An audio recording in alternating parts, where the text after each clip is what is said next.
Now, it is a very, very pleasure to welcome you here this evening. You have come from all over the country, I know, and to some extent all over the world. We have guests here who come originally from China, from Reading University. We have a big contingent, I'm pleased to say, from Reading University here tonight. And you have come from far and wide.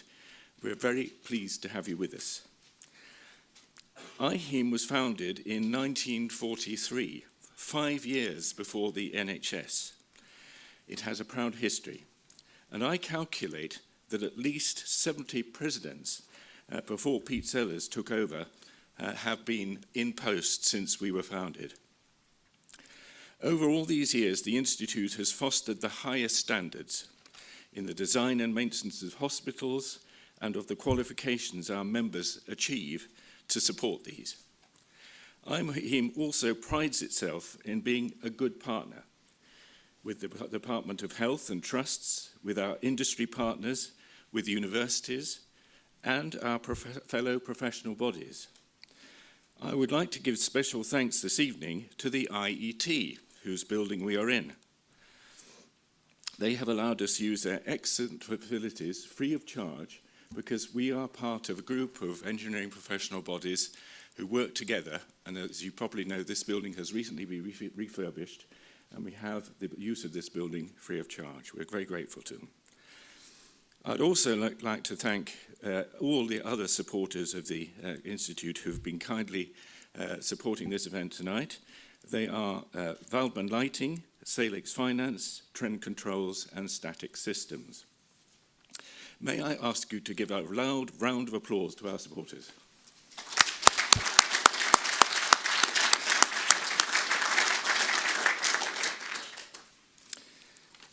We live in times of great change. Who would have guessed on the 22nd of June this year that the following day a majority of the British people would have voted to leave the EU? Or that 2 weeks ago the majority of electoral college votes would have propelled Donald Trump into becoming President-elect of the USA?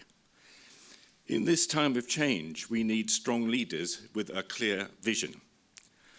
IHEEM is indeed fortunate to have had strong leaders since its foundation, and Pete Sellars is a leading example of this. Born and brought up in God's own country, Yorkshire, and starting his career as an apprentice, he has tirelessly championed the importance of estates and facilities throughout his career in the NHS. Working with our honorary patron, Lord Carter, he has helped to design the strategic framework that will enable NHS trusts to get the best out of their estates. And now, as President of IHEEM, he is going to tell us how we can all join with him to take the Institute to the next level and make a real difference to the quality of care that patients receive in hospitals. Ladies and gentlemen, please give a warm welcome to our President, who will present his address.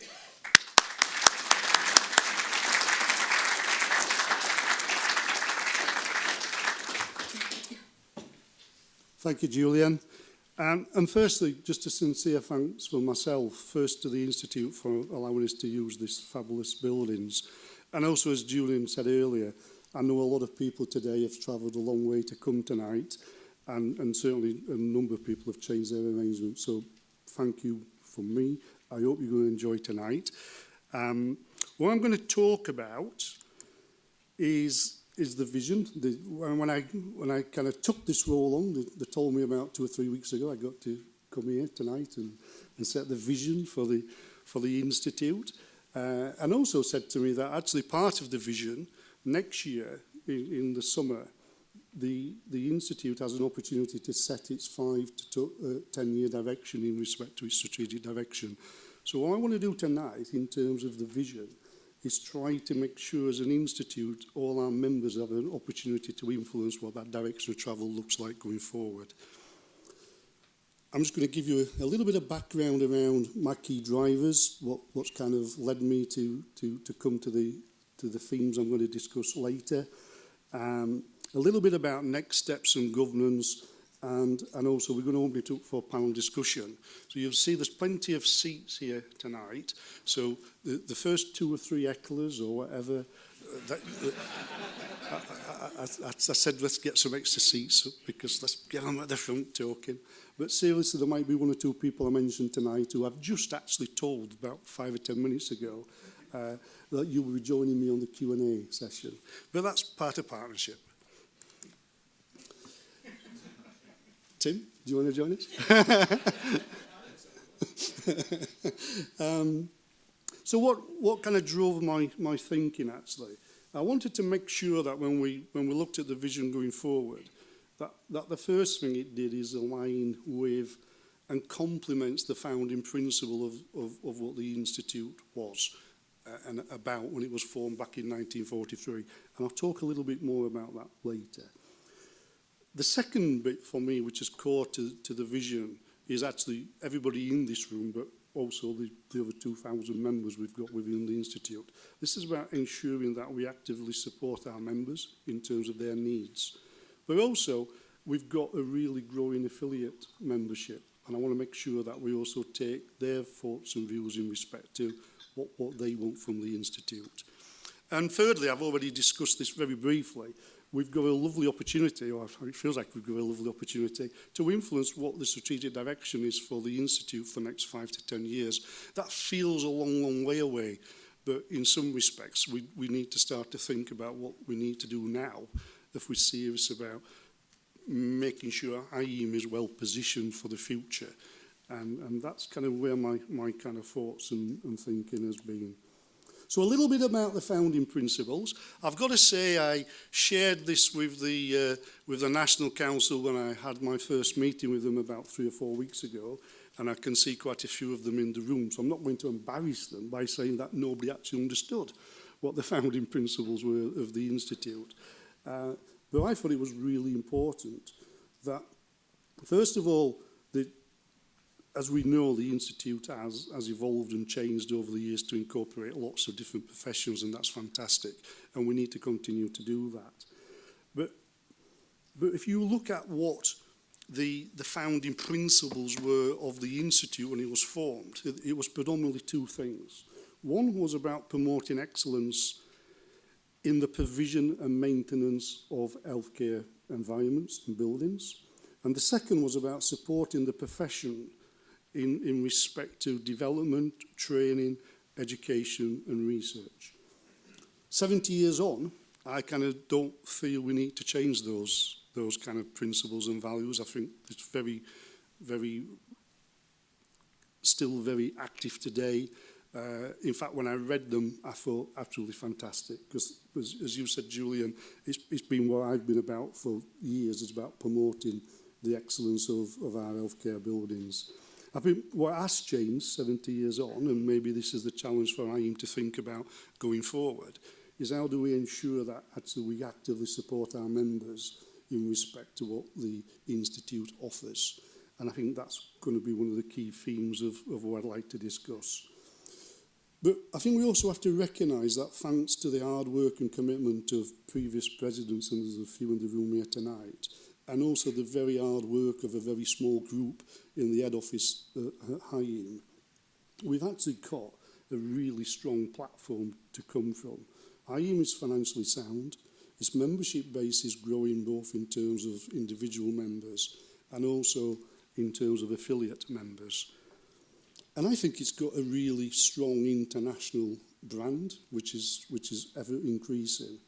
So for me, it really feels it's a great opportunity for IHEEM to think about what it can do going forward. And I suspect the question I kind of would put to you now is, if not now, then when? And I'll probably come back to that a bit later as we move forward. There's a little bit about the changing landscape, and I think Julian mentioned it.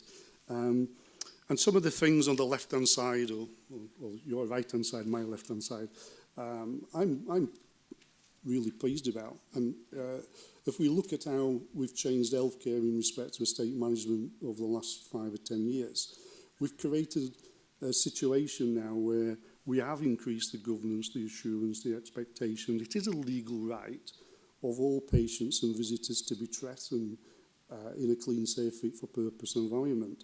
That we're starting to see that go into the regulatory process. Alongside that, Julia mentioned earlier, there is the work which has been taken forward by Lord Carter in respect to ensuring we get the most efficient use of our estate. But all, of course, that brings is really increased demands and great expectations of everybody linked to the estates and facilities management. And I think IHEEM needs to recognise that what we need to do as an institute to support our members going forward may be a little bit different than what we've had to do over the last 70 years. And it's that kind of thinking which has led me on to these kind of key themes. There's 5. I think they're all interrelated. It's been quite difficult for me to kind of break them into 5 compartments, if I'm honest, but we kind of needed to do it for a presentation like tonight.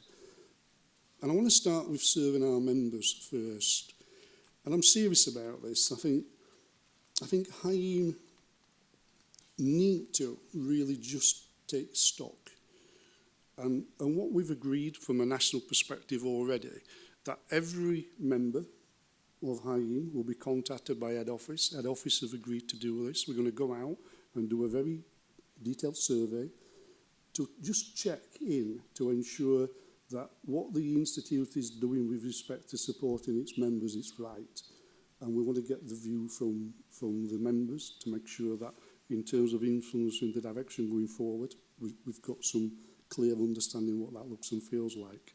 I'm also really keen to make sure that if you look around the room here, IHEEM's got a real opportunity to engage with a wealth of knowledge and experience from the private sector, from academia, from industry. And many of you in the room here tonight, and I'm really pleased that 3 or 4 leading professors who are doing a huge amount of research in our area tonight have accepted the invite to be here.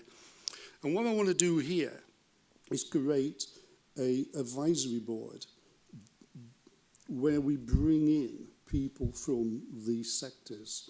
And their role will be to really challenge IHEEM's council and committees to make sure that actually in respect to direction, we are thinking very seriously, thinking a bit wider than maybe just the pure engineering element of what we're about. And again, we've got the clearance to do that. Julian is now actively bringing people on board, and I'm keen that we bring in academia, industry, colleagues from management who maybe give us a different perspective of how we can help to shape the Institute going forward. But also, and as mentioned earlier, and I think for me, for people who are at IHEEM this year, I'm not exactly sure the footfall what went through IHEEM, but I'm told it was about 3,500 to 4,000 people over a couple of days. I couldn't count on one hand apprentices or youngsters I saw at IHEEM, and I think that we've got to seriously look at this. And we've got to create an environment where our apprentices and tradesmen want to be part of this institute, because actually, no disrespect, I've got to be careful what I say here, the average age of the institute, I'm told, is about 54, 55. That probably kind of aligns with the average age of the kind of estates people within the NHS. No disrespect, we're not the future. The future is about getting the apprentices, getting the tradesmen into these arenas. There's a couple of people here laughing, saying that they don't fall into that category, but Darren, you do. And what I'm keen to do is encourage apprentices and tradesmen to get closer to IHEEM. And next year at the conference in Manchester, we've already agreed that we're going to create a 5th work stream at Manchester. It's going to be dedicated to apprentices and tradesmen.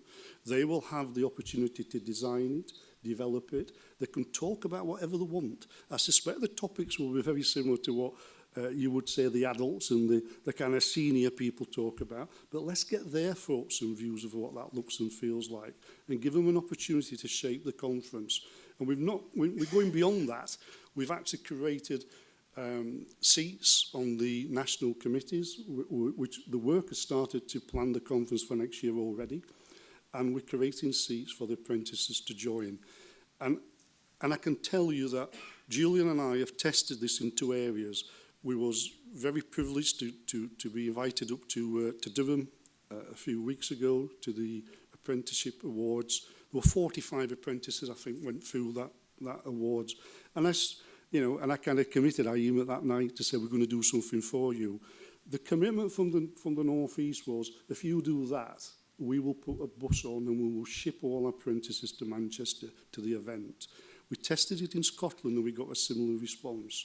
So my kind of call to IHEEM is to think about, as an institute, what can we do in terms of creating and replicating the good work which is happening around the NHS in small pockets, but actually taking some accountability and responsibility as a profession to support these people coming along.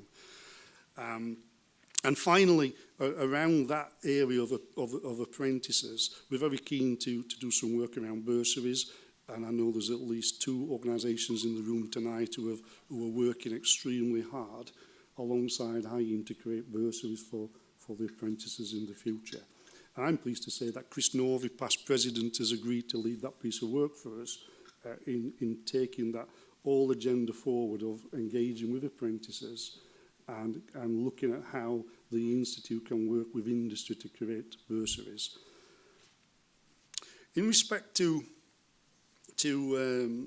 what we can also do locally, and I think you'll hear me speak tonight on a number of occasions about our colleagues from EFMA. A lot of EFMA people are affiliated to IHEEM in one form or another. And I think, if you kind of step back and look, there is a real desire and I think an opportunity now for EFMA and IHEEM to get closer. And at a local level, it might be good tonight that we've all come into London at 7 o'clock at night to an event like this. But I think we've got to start to think a little bit smarter. We've got to start to think about our tradesmen and our apprentices 7 o'clock, 8 o'clock at night. You would hope the apprentices are kind of reading the books anyway and doing a bit of studying. Or on a night tonight watching Manchester United hopefully beat a particular team in Europe. But seriously, what we've got to do, I think, we've got to change the culture and move away from having meetings at this time at night. We've got to work alongside our colleagues and bring together an EFMA and a kind of IHEEM joint event locally. But let's start them at 2 o'clock, 3 o'clock. We've got to work with our managers and our directors, and a lot of you in the room tonight. You can change this situation.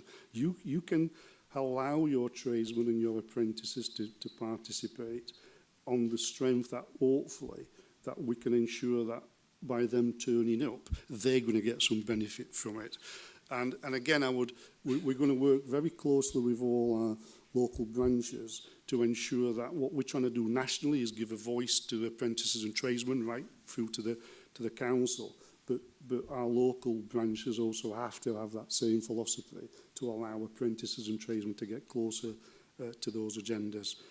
I have not met anybody yet who has actually said this is not the right thing to do.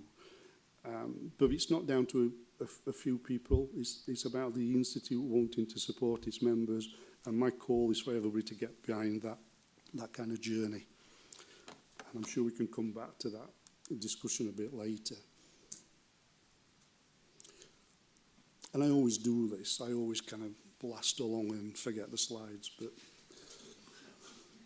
just who I am. So the next bit, if you went back to my kind of 5 bits, which the 5 themes, was about how do we start to provide and support our future leaders. And I'm serious about this. You start to think about succession planning, and we all talk about it, but I can tell you there's nobody doing it in this arena called estates and facilities. And I think there's a real opportunity for the Institute to step up the plate on this one. And let's start to build on the successes the Institute's already got. It's got some fabulous, prof and tech, learning and development. They're already accrediting in areas like medical gases and sterilizers. But I suppose my challenge to the Institute is to actually think about what the E and M of IHEEM means, and it's called estate management. And I think we have to wake up and understand that, yeah, professionally and technically, it's very important, keeps the building safe, but our colleagues and the future leaders in the NHS will need to understand more about estate management and what does that mean.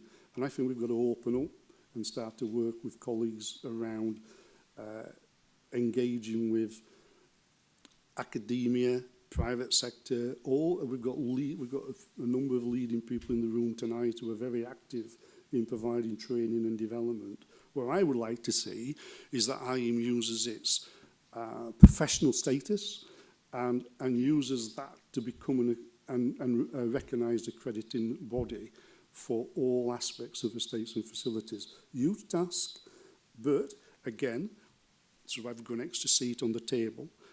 Greg Markham, one of our past presidents, has agreed to say, you know what, I'll get behind this agenda and I will work to try to see how we can implement this and get it ready in respect to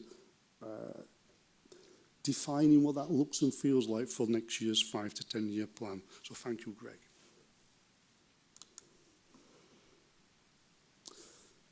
Again, it's a little bit of a tall order, but if we start to look at where does the next members come from the Institute, you ain't got to look too far. The university sector is very near with respect to the NHS. Both organisations have got responsibilities to manage used buildings, usually complex buildings with lots of people going through it. Okay, different outcomes. One's about creating an environment for people to get good care. One's about creating an environment for people to get good outcomes in terms of education. We've already got massive links between our big hospitals to universities side by side, and we've got quite a number of our estates people actually moving from the NHS to the university sector. I think we've got two areas here we can concentrate on. One is to get very close to the university sector in respect to the people who manage and operate the buildings, just like kind of a lot of people in this room do. And I think we've got something to offer. They've got a fantastic network. They're very active in how they kind of get together in their networks and seminars and whatever. But what we've got is the offer of a professional status. And, let's have a look at it.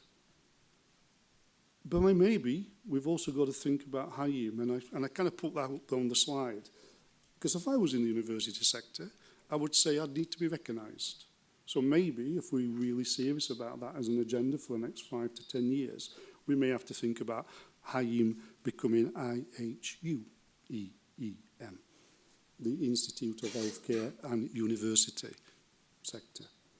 But there is another important sector within the university, and that's where the research and evidence and IHEEM, as it looks to create a situation to raise its profile, also needs to get closer to where the research in healthcare is taking place.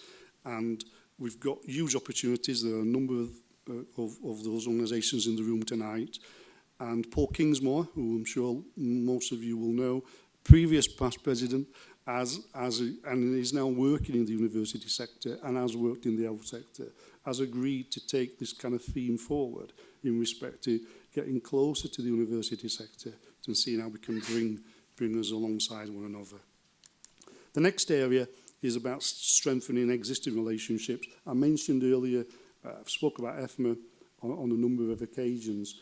I'm really pleased that EFMA and IHEEM have come together nationally over the last 12 months, 18 months to support the NHS on a number of big national initiatives.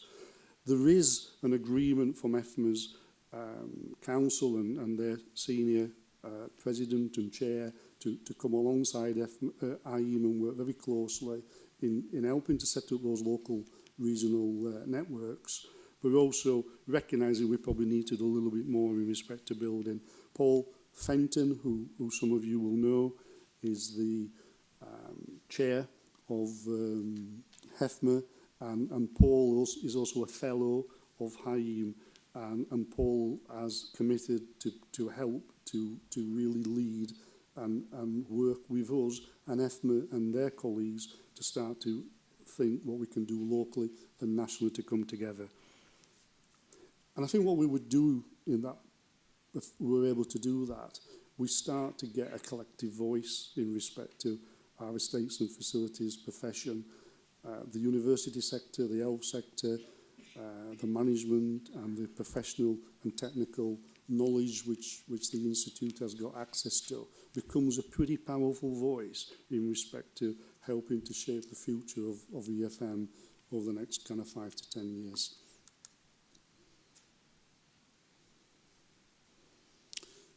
I've covered most of this slide, other than to say that there probably is a real opportunity for HEFMA to think more outside the box in respect to how they can support this agenda in terms of things like developing or supporting guidance and technical standards and these types of things. HEFMA are also thinking very closely about doing that in terms of on the kind of softer services. Again, coming together, it feels like there's a great opportunity for IHEEM to think very carefully about where he wants to be over the next 5 to 10 years. And Phil Nedin, who I'm sure many will know, has agreed to lead that piece of work to sit and work with a small group of senior people, both within IHEEM and EFMA, who have agreed to come together and look at this to see how they can actually nurture and take that agenda forward. So, to close my session, I think that hopefully you'll see that the purpose and the drive of this vision is to really just try to create the environment for all our members and all people linked to IHEEM and wider to really start to think about how they can shape the direction of IHEEM for the next 5 to 10 years. We need to listen to everybody. I think everybody has a voice, but we also need to, as a group of people, be very clear about the direction. We need to create the leadership to take this agenda forward. But we need to also test to make sure that what we're doing is right and proper. We're going to put some governance around this. We're going to set it up properly. And Vajid Mahmood, who's in the audience tonight, who some of you will know, is agreed to help the Institute to kind of put some governance and structure around that. So thank you, Vajid, for that. I think we've got a perfect opportunity. We need to be clear about the direction, and I suppose I would just leave it with, if not now, then when. And we can kind of enter towards the Q&A session, and I just use these as two kind of questions to hopefully get a conversation going, which is, does the shape and direction of the vision feel right? And does anybody feel that in respect to any important themes, there are something else we really need to consider at this moment in time? So thank you.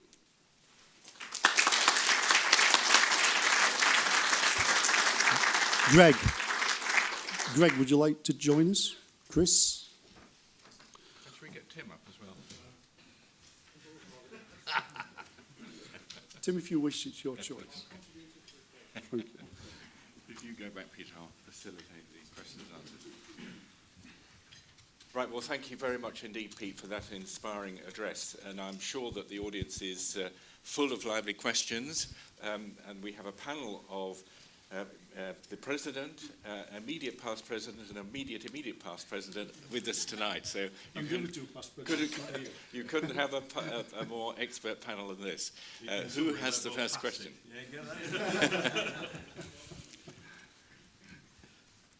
Well, I'm going to kick the ball off, if I may, because Peter sent a number of challenges out here, and what he mentioned that he and I, fortunately, were up in Durham recently with Eileen Bales, assisting in the Apprentice Awards scheme that Eileen runs up in the Northeast. It's a really exciting scheme. It's done very well. It's been around for about 40 years, Eileen, hasn't it?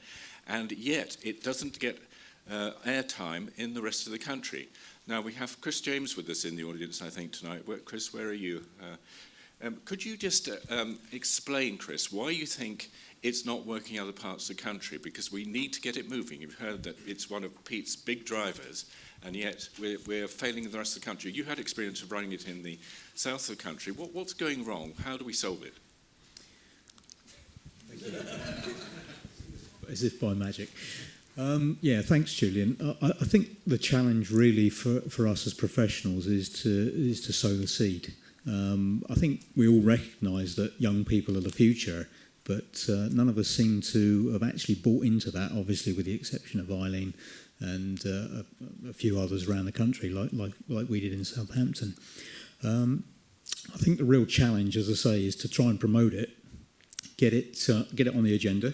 And Pete, thanks for flagging that, because I think it's important for the state of the institute and really the NHS, but also probably engineering as a whole, because I think we're not just training engineers for the NHS. We're actually looking at the wider field really. So I think it's local branch is key. I think we need to get that message out, but it's a grassroots challenge, and I think the thing I use this word probably too often, but it's how do we make it sexy, and I think that's the challenge going forward. Is there anybody else who'd like to contribute? Tim, you've got an idea on it. Right. So I think a microphone will reach you shortly.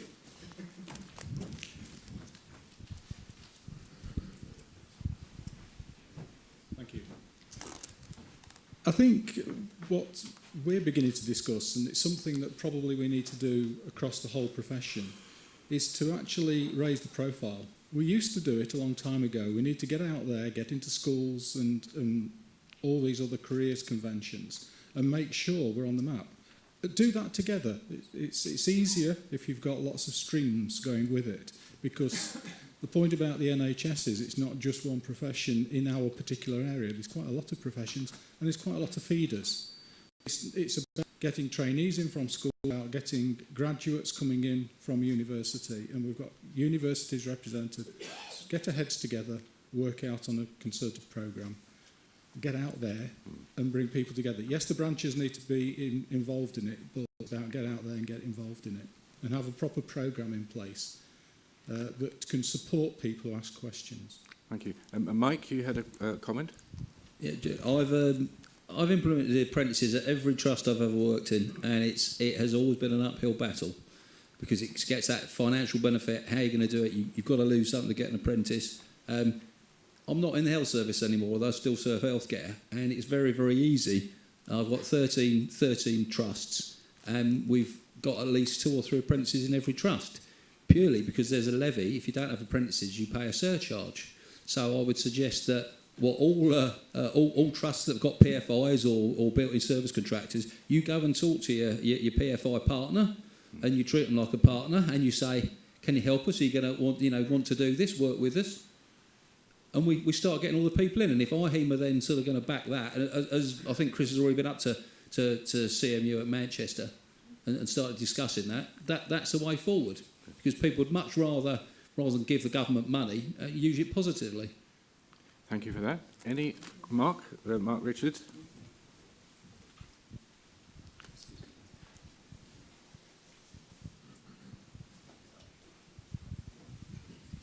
Yes, I started as an apprentice in the old Wilson Labour days, and it was very good education and very forthright.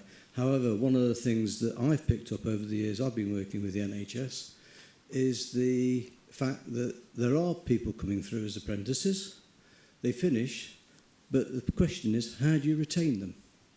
Because a lot of trusts train the apprentices to do either mechanical, electrical engineering, and then they go out into the private sector where the pay is better. And Mark, I think that's really an interesting point you raise. But what I would say is that what the Institute's got an opportunity to do by working with partners and colleagues is pick up the EM bit of estate management.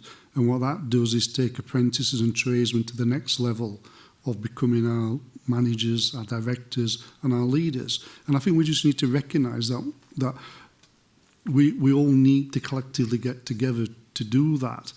And the Institute's in a lovely position to be able to pull the various professions and people together to make that happen. So maybe what we need to do is offer a complete career path, not just the apprenticeship path. Agreed. I agree with you on that. We need a professional route within the Institute for those people to aspire to be directors and CEOs of our trusts. Thank you, Mark. Other comments on John?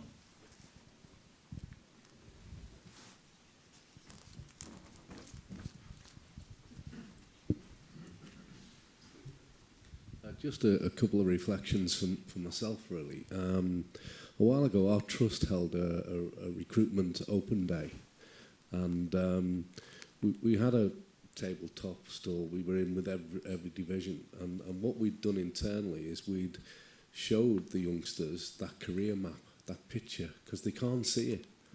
And particularly on the facility side as well. How do you get from a porter to a director? There was no route map. Well, we've developed one within the trust, which I'm happy to share with colleagues. So, well, I think we should snap you on. I think we need to do our bit. So it would have been easy for us not to attend that recruitment open day, but actually, and when we shared that with the parents that were coming around with people looking for jobs, we were killed with it in the rush, because even the parents couldn't see the route map to a career within the health service on both the estate and the facility side. And I think that also with the changes in terms of student fees and what's happening in the university sector, I've noticed a subtle change in the quality of apprentices that are coming forward. Because do you know what? 16, 18-year-olds, they don't want a load of debt. That's right, they want to learn a trade, the profession. people that we're getting that are applying now are the people that would normally get university places because they don't want the debt. And I think that will be, I think Andrew's in a couple of university guys here, that will be played out in the next couple of years. So there's a chance for us to exploit that quality and take this agenda seriously. Yeah, and very much so. And there's no reason why we can't be doing it at the national conferences. If we can get the apprentices and people coming in there. May I ask and put someone on the spot? Andy, I've seen Andy somewhere. Because you mentioned soft services. Yeah. And I know Andy's got kind of lots of thoughts around how to encourage people into the soft services side. Sorry, Andy, but... Andy's also past president of our catering association who wanted to be here because he sees the hopefully link between the soft services and IHEEM. Yeah, I think taking on what somebody said earlier, we have to make it sexy again. We have to make people want to join us and to stay with us. I was actually part of the old National Health Service trainee scheme for caterers. So I entered them in 1981 and I'm still involved today. But that's because I could see the career map, and that's essential. And I think we have to think of all the professions. It's not just estates, it's soft services, it's the facility side of it. Totally agree. And we have to embrace that. And joining IHEEM and making that happen, stronger together and all of us aligning in one, will actually make people feel they want to stay with us and have a career path. And to me, we have to do that, because if we can, we keep people and they build and the NHS gets stronger. Excellent. Well, that's, I think, been a really lively response to that particular topic, Pete, hasn't it? We are capturing this, ladies and gentlemen, on film. You are on camera tonight. Oh, so smile. So put your best face on. Now they're telling us. We also have the editor of our distinguished journal, Jonathan Bailey, with us, who's capturing it. And I'm going to say, pleased to say that Chris Northey will be leading on this, as Peter's outlined, from now on. So it's a hot topic. Thank you very much for your feedback on that. Could I just ask Chris to just give an overview of the work around the bursaries? Yes, I think it's important, as Pete has sort of outlined, that award schemes or bursaries to support these young apprentices through their career map to their future career is very important. There are some bursaries out there that we're looking to sort of already exist, which we're ready to promote, but we're also looking at a bursary within IHEEM as well as itself, as the professional institution as well, so that young apprentices and the trainees can have some support during their career as well. So it's a great opportunity to reinforce the apprentices and young members scheme, and I certainly look forward to that. Working with others, along with Pete and other people as well, in order to sort of make that happen and promote that to the industry at large. Thank you very much. If I may suggest, I think having dealt with the technician and apprentice level, can we switch the other spectrum? Because Pete was talking a lot about universities, the links with your research departments, but also the idea that we might actually form a broader professional body incorporating universities. We have distinguished members of academia with us tonight. Andrew Price, have you got a thought about what Pete was saying on that front? Just to say that I've heard about one or two conferences and workshops down in London, and presenting there are universities in their estates, and just having a look through that and seeing the amount of money that's actually being put into some of the estates, and collectively bringing that together as an issue on its own right, then it's probably good timing, and obviously a lot of that's directed towards the efficiency of those estates, but also it's also targeted about getting high quality estates to attract students for the £9,000 fees that they pay. So I think the timing's right, and the characteristics are right in terms of performance and efficiency and making it more effective and what's actually required. So, and it is really quite surprising the size of some of those estates that are being seconded at the moment in terms of the university sector. Thank you, Andrew. And Professor Lee Shao, would you have any thoughts on what Pete was suggesting? This is my first time in this forum, so my thoughts are very tentative. But I think both sectors have very similar challenges in terms very technically intensive buildings, very heavily serviced buildings, as you mentioned, heavy traffic through the campus, through the hospitals. So I see there is a very strong synergy for collaboration. And if a joint or one like IHEEM is formed, I'm certainly one of the earliest supporters. That's very encouraging. Thank you very much. Could I ask Mike, who's the dean at the Huddersfield section, just your thoughts about a particular agenda, Mike, opportunities to link IHEEM as closer to the academic world?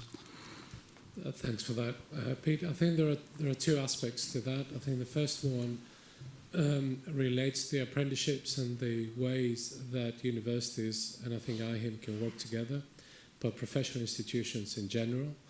I think in the past, the previous model was around part-time day release, potentially as a progression from an apprenticeship to getting a degree through an H&C route and so on. I think that is changing and is very likely to change significantly in the ways that professional institutions relate to universities. So we have to change as well as professional institutions do.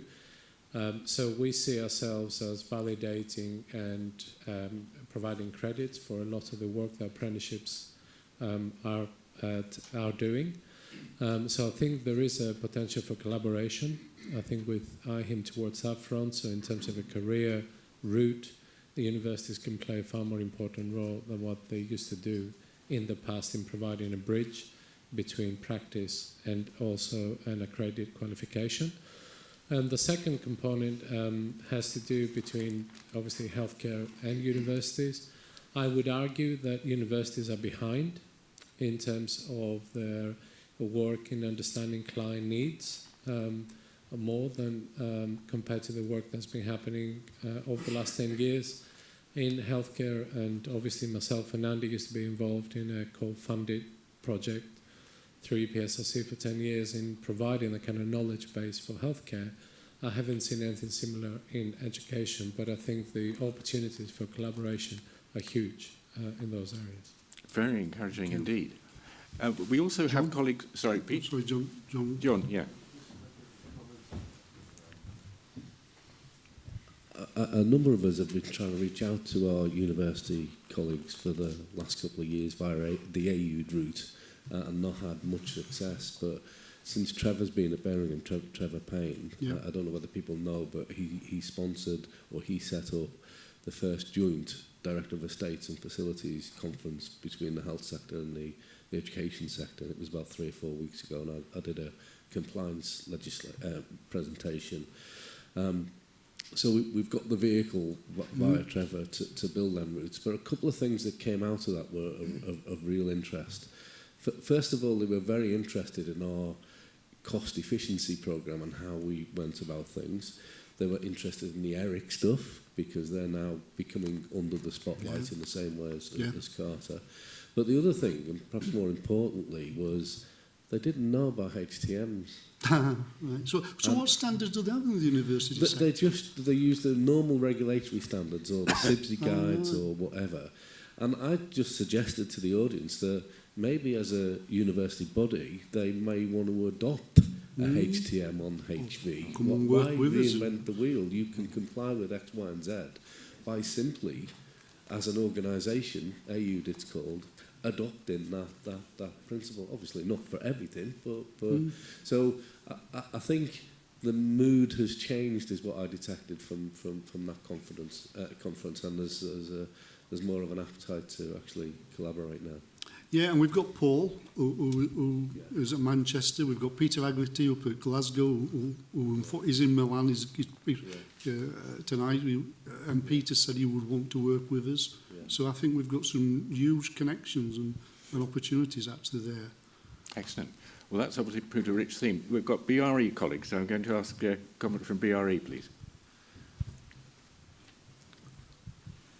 I think picking up on that, I think there's a lot of knowledge in other sectors. So we're very much involved in the building sector, involved with creating standards which have a huge impact, some of them cross the NHS boundaries, but there's a lot of learning to be learnt there that could be easily transferred to the NHS and bring lots of benefits.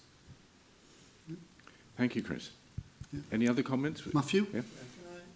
I'd like to add to that, because we mustn't forget also that universities have health schools, sciences, health sciences, and what we've discovered is that they represent a lot of the functional needs of hospitals, and those are where the users are.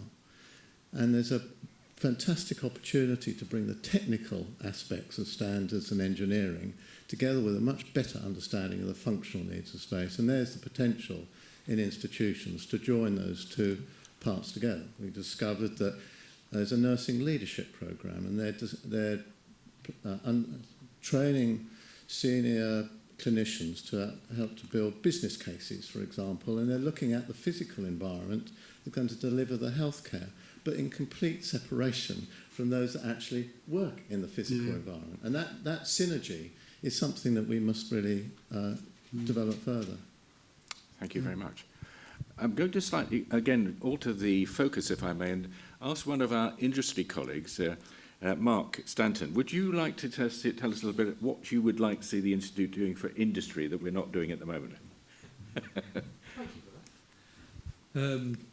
Interesting question, that one. I think the the statement there about standards, working a lot with hospitals, universities, and buildings generally, the way that they are maintained outside of perhaps the hospital regime, the standards are very broad, and FM companies can really dilute them to the point that your building doesn't get maintained. Fabric-wise, it looks good, but some horror stories that I've seen over the past couple of years of stuff that basically doesn't work anymore because they've done the basics but not done that, like the HTMLs. That standard is superb. That's the big piece. And just interested, I'm really interested because I've worked with IHEEM, I've worked with the University Estates Association, Engineers Association as well. So bringing them together just makes sense. And as an ex-apprentice myself from many years ago in the 70s, on a building apprenticeship, about making it sexy. One of the things that really caught my attention as I finished my apprenticeship was this intelligent control box that appeared in a British Telecom boiler house. And it was like, oh, I wonder what that does. And that's of 19, 21-year-old. And we're on the cusp at the moment, not just us, but the industry, of the connected building. Exactly. And, you get one of these. Yeah, the Internet of Things kind of approach. Well, a commercial Internet of Things. So that you can walk into a building and it knows who you are. That for an apprentice and bringing those systems together, that really would catch their attention. Thank you, Mark. Yes. I'm just conscious that we're running out of time for questions. There may be some pent-up questions in the audience that I haven't yet, on a topic I haven't addressed. Finance is an area we haven't covered just yet. Paul, Clive, do you have any comments that you would like to make about what you've heard tonight and how you, from the financial angle, can help? Paul, as a member of the IET, would you like to make a comment about that? First of all, I think on the synergy between the university sector and the health sector, we have been working very strongly for over 10 years with the university sector and very successfully so. So I do see that as a really good opportunity to join forces there. The labs that you're dealing with at universities, some of these labs are £1 million energy spend buildings, and all the IT as well, the heavy research and development, especially the Russell Group. So very good opportunities for you to join up and to be sort of working in partnership there. In terms, the other thing, not quite on finance, but on the apprenticeship side, my personal background before becoming chartered through IIT, as well as being at university, I did college, and I think if you can reach out, you're talking about the links to the university sector. I'd also say look at the further education colleges as well, and where all the apprenticeships, the BTECs, the ONDs, ONCs are being done. In terms of finance, a lot of what we are trying to work with in both sectors is very similar. You're looking at embedded generation, LED lighting, really good controls such as Trend. We've worked with them and funded projects with their support right across both sectors. So I see lots of opportunity. Thank you, Paul. Clive, would you like to make a comment?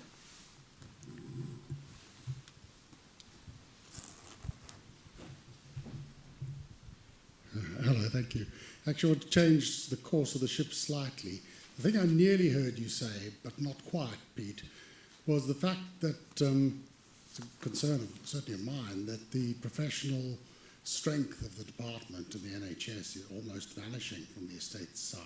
It's almost extinct. So which surely leaves a huge gap for IHEEM and the professional bodies to step in and pick up that load, because otherwise where are HTMs and the documents going to come from? Where's the training going to come from, if not from us? And that's I would really like to see that rise to the surface. Thank you. Ladies and gentlemen, are there any other burning questions in the audience that we haven't felt we've covered, or any topics that are... Brian? And apologies in advance, this might put a cat amongst the pigeons, but you've talked about getting apprentices in and getting them develop up, but you will have people leave, and a lot of my clients are struggling to find people at that middle middle to senior level because people are going to university sectors, going to private sector. Is there something that can be done to try, as you become more professional, as you're getting that career route through, there will be people who maybe are languishing within other industries, they're engineers who may actually turn around and go, do you know what, I want to get in to the healthcare sector, I want to make a difference in my last 20, 30 years in careers. Is there something that you can do then to say, right, come do the training with us?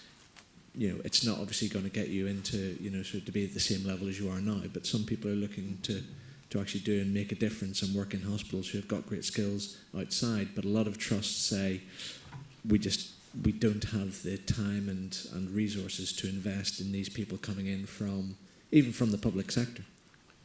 It's a really good question, and I think it probably goes back to that basic thing we discussed earlier about defining a career path. And if the career path's defined, there ought to be exit and entry points all along that career path. And I don't think we need to reinvent wheels too much here, because I know that work has taken place over the last 10 or 15 years in various guises. But it's a really good question. Yeah, I think the cynic in me says what we need is a recession. Because that was the last great influx into the NHS of engineers, and a lot of engineers and estates professionals have had a second career in the NHS. I think the other side to it is in NHS we need to be less arrogant. Because they're not healthcare doesn't mean they're a bad engineer, and actually you can teach them the healthcare pieces that add that through.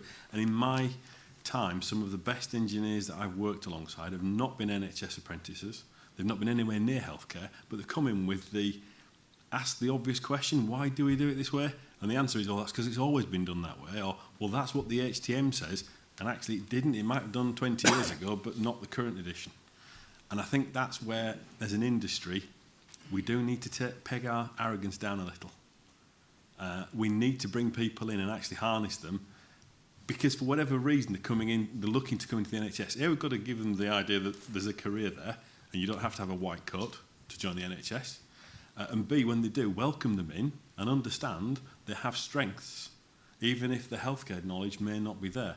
And that possibly is where we need to fill in as an institute and give them opportunities to get that learning to bring them up to healthcare standard, if that's such a thing.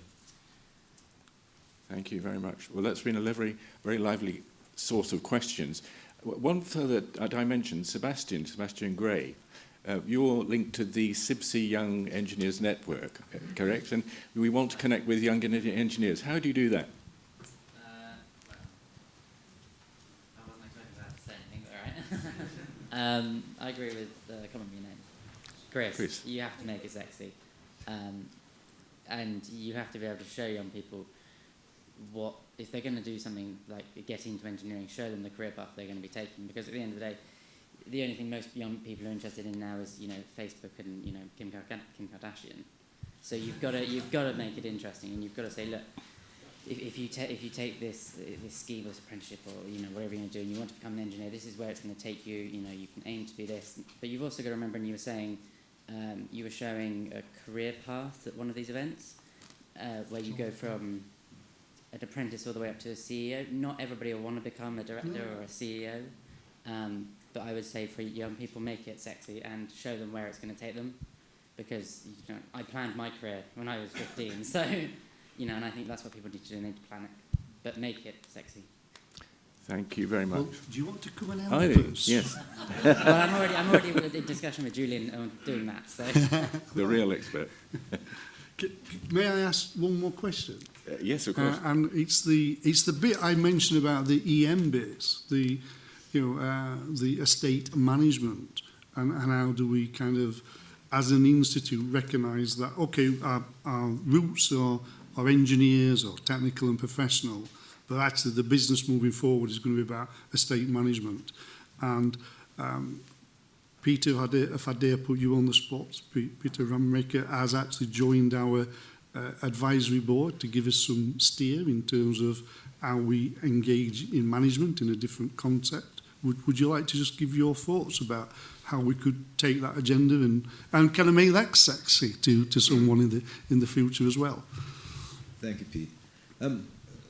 My view is that IHEEM really at some of the priorities facing the NHS in the development of the NHS, in the strategic transformation plan and in vanguards. So the voice of the IHEEM should be able to plug in to those key strategies that the NHS are developing, and the competencies and the abilities of the IHEEM members on trusts. We have got 44 footprints in the country in the strategic transformation plan. We also have in London the one estates being developed. And I just wondered whether IHEEM was ever consulted in the development of that.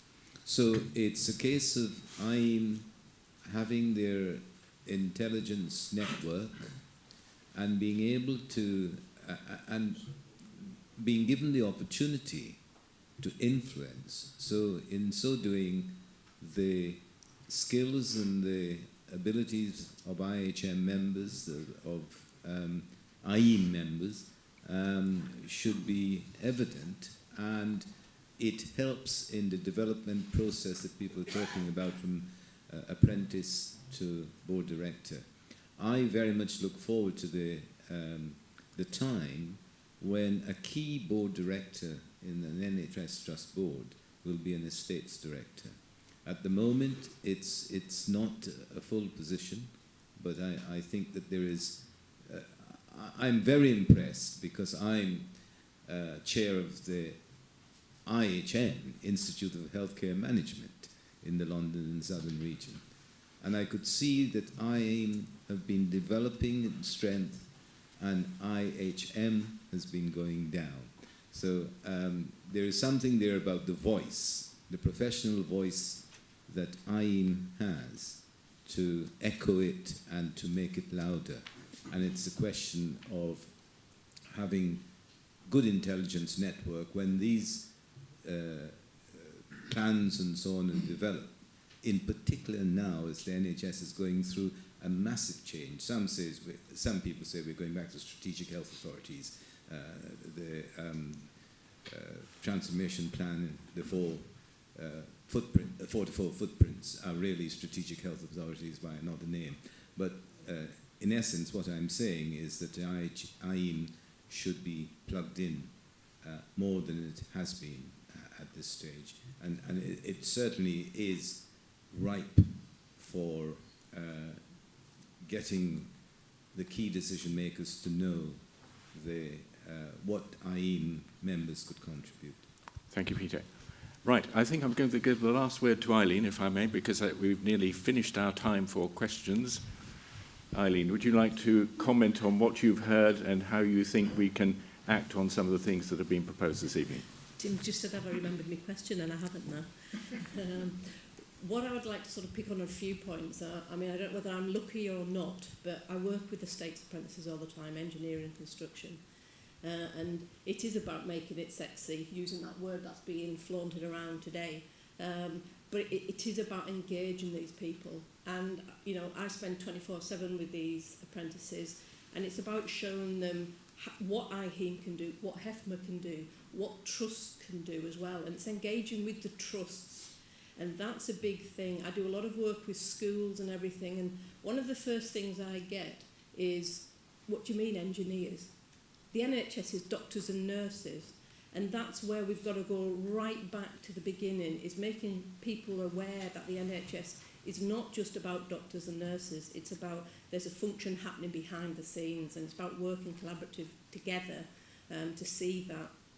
And then once you've engaged them into this, what I find with the current apprentices we have, it's shown them that yes, there's a careers path, but it doesn't necessarily, and I agree with the City gentleman over there, it's not just a matter of showing them that it's the chief exec route. It's that there's very good craftsmen needed on the ground as well, and showing them there's a career for them in there, and there's lots of routes, even at the grassroots level, for them to actually have a very good career and train and develop within that as well, and I think that's very important as well. It isn't easy, and I think one of the pitfalls that trusts have or are worried about and I think this is more outside the North East, sorry gentlemen that are outside the North East, I think in the North East they know the scheme is here, they know that it's working, but outside that, when I talk to trusts in other parts of the country, they are to a certain extent slightly concerned how they engage with this young person, because they may only have one apprentice and they don't know how to involve that person. And the craftsmen are wary because they think that apprentice is going to pinch the jobs, and it's that scenario. So it's really going right back and showing that there is a route, but showing that the craftsmen, this isn't danger. It's actually good to have them on board and use their skills that they've already got, because they're the future as well. Excellent. They're the future. That's right. That's a lovely way to finish. Ladies and gentlemen, I think that's a really fruitful debate. Thank you very much for your contributions tonight. They have been captured. They will not be lost, and we will take them forward. Thank you very much indeed. Now we come to another exciting part of the evening's proceedings, which is recognition of people who have achieved a lot within our industry. And these fall into three categories, which we're going to award tonight. These honour individuals and promoting public appreciation. The three categories are the Northcroft Silver Medal and the Lucas Scholarship in two parts. And I'm going to call on Peter Young from Valman Lighting to present the Northcroft Silver Medal. Peter.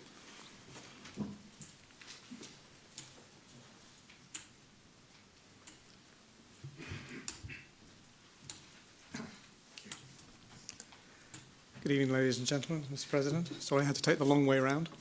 But, firstly, may I thank IHEEM for the opportunity of presenting this award this evening. The IHEEM Northcroft Silver Medal is presented to the author of the technical paper published in Health Estate Journal, considered to have contributed most to the advancement of healthcare engineering.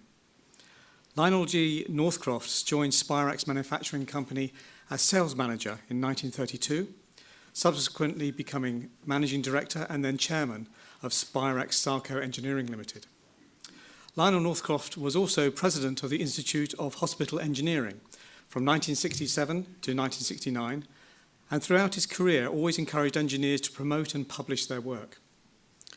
This year's winning article was published in the Health Estate Journal in October 2015 and received high acclaim for its interest, writing style and relevance regarding design quality indicators for health.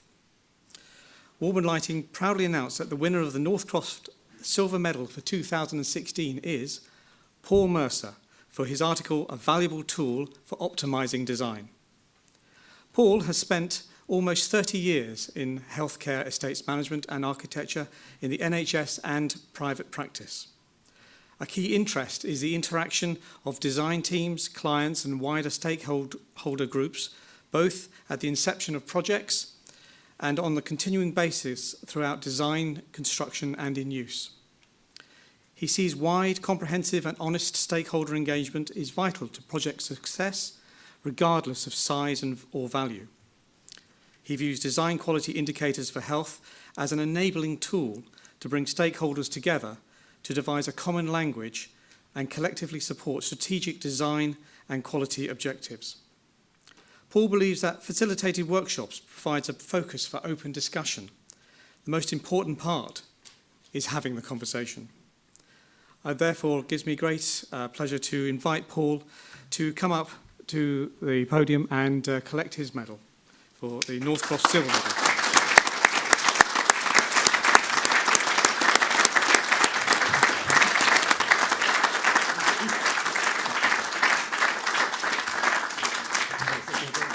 Congratulations for you. And it really is a medal. It really is a medal. Oh, thank you very much indeed. It's very kind. Should I say a few words? By all means, Paul. Yes, please. Thank you. I won't keep you long. Thank you. I just thought I'd say a little bit about design quality indicators. I'm a bit of an oddball here, I think, today, because I'm an architect, not an engineer. When I started to look at the article for DQI for Health, I remembered my days as a rookie architect when I was invited to design my very first secondary school. And the client, note the singular, was the then director of education for that particular local authority. It was a new build on a greenfield site, but I was dealing only with that one individual who happened to be an administrator, not an educator. It did seem strange at the time, but then again I was a bit dazzled at the thought of designing my first secondary school. And looking back, there must have been a good 2 or 3 dozen people in the borough who knew a lot about secondary school education, but they weren't invited to contribute. And I feel that was a terrible sadness.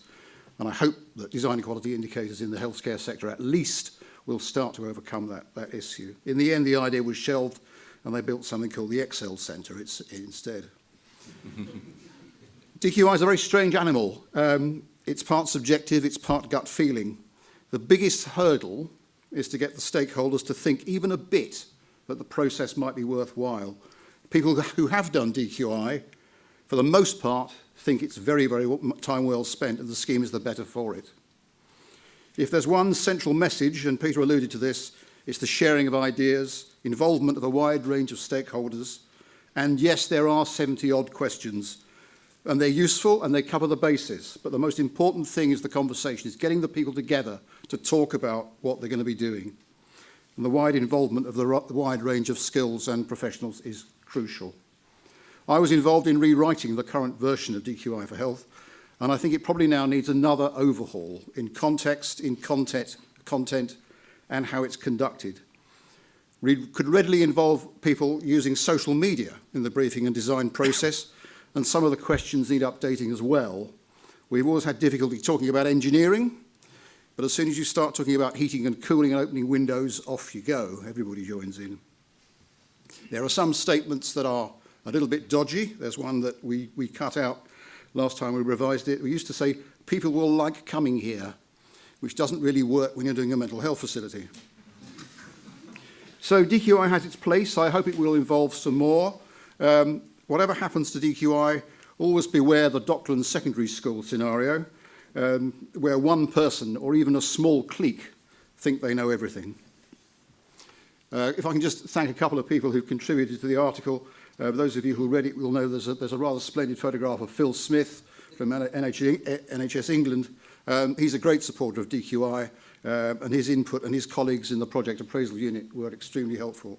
And also my colleagues at the Construction Industry Council, who own and run the DQI service, and Mackie's Peppers, who's been very, very supportive. So thank you all again, and thanks to Walband Lighting, and very kind of you to award me this unexpected honour. Thanks. Thank you.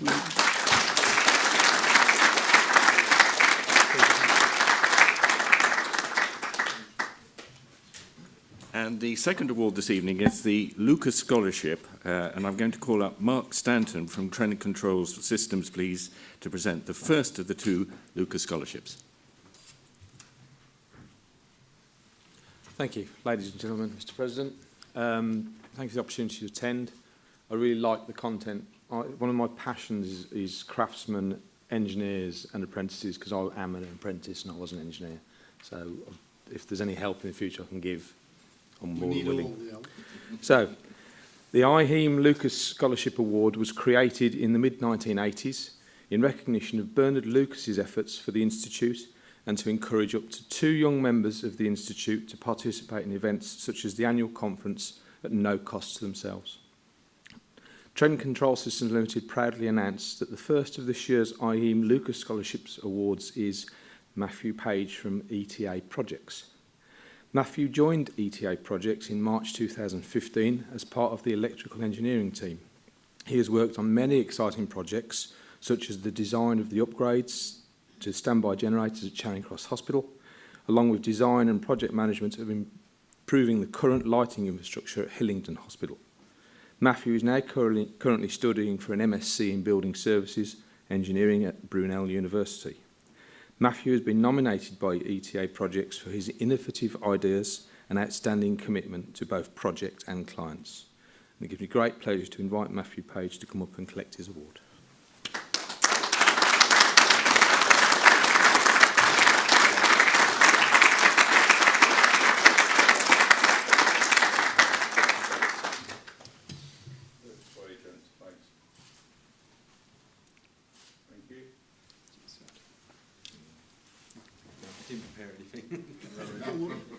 Do you want to say anything, Matthew? Just like to just like to thank everyone at Eta Projects for nominating for this evening, and thoroughly enjoy working in the NHS and being involved in some really interesting designs. So, yeah, just something short, but didn't prevent anything. Well done. Thanks for that.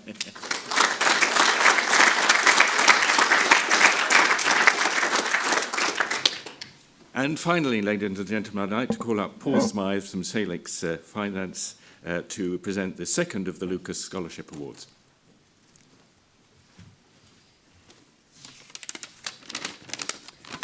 Thank you very much, ladies, gentlemen, and Mr. President, and Salix. On behalf of Salix, we wish you all the best in your presidency over the next few years. Salix Finance is proud to announce that the second of this year's IHEEM Lucas Scholarship Awards goes to Jake Marshall from Troup, Bywaters and Anders. Jake joined Troup, Bywaters and Anders in 2011 as a trainee engineer. Jake has been through a great learning curve and is now a key member of the healthcare team and is completing his last year of his day-release BEng honours course in Building Service Engineering. Jake's recent work has been designing the mechanical systems for New Papworth Hospital in Cambridgeshire, as well as the Central Energy Centre. He shows a real desire to raise the bar with every new task that he undertakes. Jake has stated that he loves the creative aspect of delivering a well-designed, resilient healthcare environment for the patients to make their experience a comfortable one. So if I could invite Jake to come up and collect his award.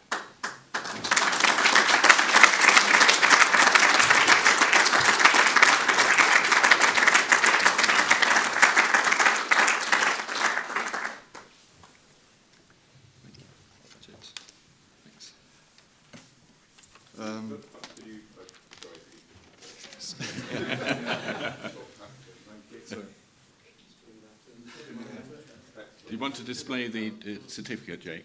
Put the certificate forward.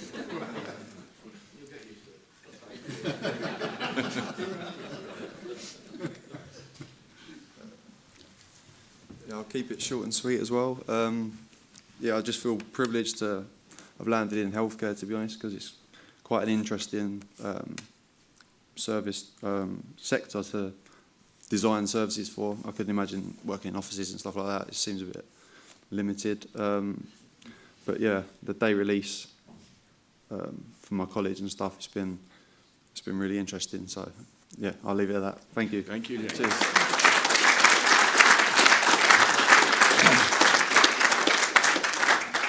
Well, that, as I say, ladies and gentlemen, concludes the formal part of the proceedings. I would once again like to thank our sponsors very much for supporting those awards. We are now able to go down for refreshments to the Maxwell Library, and we look forward to talking at your leisure about what's the outcomes of the proceedings this evening. Thank you all very much. Thank you.